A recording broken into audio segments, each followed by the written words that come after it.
We are looking at how to pronounce these word and more confusing vocabulary. Stay tuned to learn more.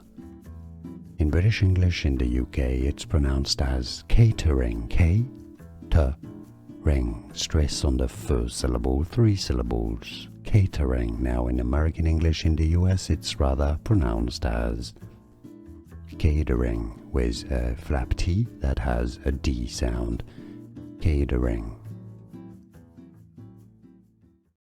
We are looking at how to pronounce these word and more confusing vocabulary. Stay tuned to learn more. In British English in the UK, it's pronounced as catering, K-T-ring,